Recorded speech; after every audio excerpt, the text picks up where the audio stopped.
We've all received one of those crazy emails making some pretty bizarre health claims. Well, we like to see if there's any truth to them in a segment we call Stuff My Mom Forwards Me. And we're going to start with this one.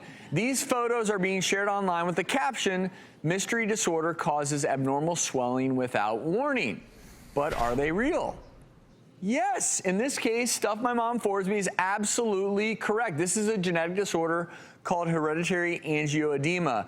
And when you look at these faces side by side, what most people think is occurring here is an allergic reaction, because that can occur in a very serious allergic reaction. But for folks who have hereditary angioedema, they have to be extremely careful, because when this happens, you can get so swollen that you can lose your airway. I saw this in my ENT days. Have you seen it in the ER? Yes, this is one of those things very early on in the emergency, because you give the typical treatments. The antihistamine, epinephrine. Yeah, for allergic reactions, and there's not the response you're expecting. The swelling and the facial asymmetry looks like they had a stroke on top of it, too. I mean, that's a scary presentation. Well, it's very frightening. It affects 1 in 50,000 people, so it's not very common. But like you were saying, the facial swelling can compromise your airway, but the abdominal swelling, all of their intra-abdominal fat and all of that swells to the point where it's hard to breathe. Every part of, there's other areas of the body that can swell.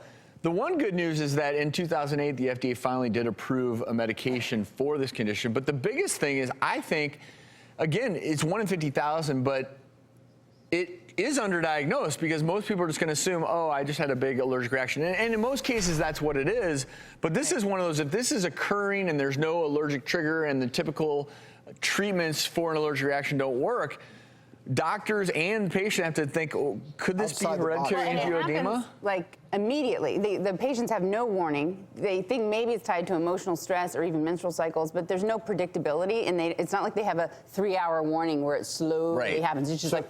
This was always, to me, in medical school, before I actually became a doctor, this was the one I was always most curious about, because it just seems so random that someone could be fine 1 minute, and then due to a hereditary condition... Right. You get it bad in the extremities, extremities, hands and feet. I've seen. I mean, you can get a compartment syndrome where there's so much swelling compressing the nerves and blood vessels that you actually have to. Yeah, the muscles in compartment syndrome will start to die off, and then it releases toxins, and it can become fatal.